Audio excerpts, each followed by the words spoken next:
grew up in South Africa, and I think living in that very intense country was a real close examination of art. It was a way to explain the world, really. The landscape is extraordinarily beautiful. Durban was a place that's the heart of Zululand. The sounds of the nighttime, the daytime, the songs. It's also an area where there's a large Indian population, and so seeing people walking down the streets in gorgeous colored saris and going to the spice markets and so on. It's very, very multicultural before there was such a word. So a typical day you'd hear somebody walking down the street strumming guitar and singing, or see some kids doing Zulu dancing on the corner, as well as, of course, this very intense political environment. And for me, that was always a way of, I've never been able to separate art, politics, everyday life, seeing all those things come together. I think this crossover of artists coming together from a lot of different disciplines has always been very important to me, and when I studied art history, I actually began with medieval architecture and the guilds. And once again, I think what appealed to me was the idea of people coming in with so many different crafts and abilities to reach other people, storytelling that would go up on the walls of a medieval cathedral. And then actually I discovered the work of Oscar Schlemmer at the Bauhaus. And Schlemmer was in charge of both the stage department and the drawing department in the school, and he was a sculptor and a painter and a dancer. So we're looking always at this situation of the arts coming together in very, very interesting ways. And of course the Bauhaus starts out as a school of architecture, but brings in designers, graphic designers, furniture designers, fabric designers, poets, Kurt Schwitters was there speaking. So we're looking again at a community of artists from all disciplines coming together around the Bauhaus. Performance for me always plays into that. It tells a much larger story about art history than we conventionally get if we're just studying the history of paintings, of solid objects, of paintings and sculpture. And so in all my art history studies, there was always that interest. Where do these people come together? Where do ideas begin? And very often it actually was in a performance. Writing and curating for me are actually very similar processes, or maybe the same process. I think one's really trying to unravel, understand the present moment, tie it back into history, and then either using words and pictures, as you would if you're writing a book, or ideas and the real thing, presenting, commissioning, exhibitions.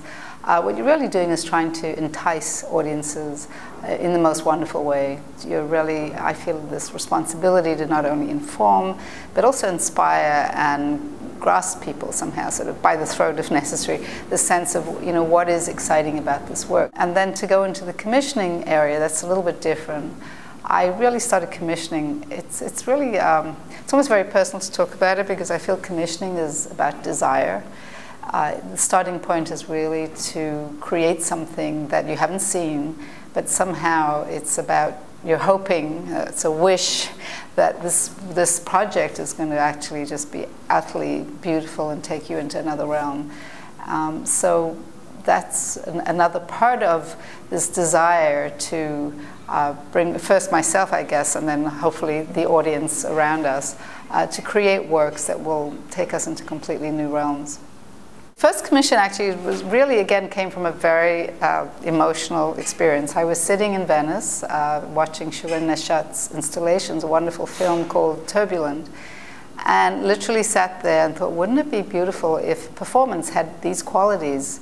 I felt I was seeing so much performance. It was a time of monologues and monologues and monologues and monologues, and I was getting very tired of where performance was going. And I sat there watching Shirin's piece and thought it has this dazzling cinematography, this wonderfully profound story of East and West, men and women, religion, all kinds of stories that she was telling, and then the sheer beauty of sound and picture, and it was very, very emotional. And I literally thought, when I get back to New York, I'm going to go and ask Shirin if she would ever think of doing a live performance and literally have the people in her film step into real space.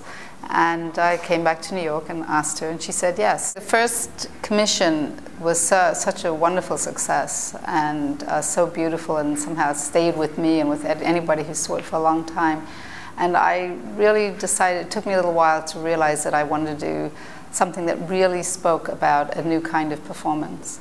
So the three real reasons I think that I started Performa. One was that this idea of commissioning new work, so in a sense writing the new chapter for performance art, and showing that it could go off in totally different directions in the way we'd been thinking about it.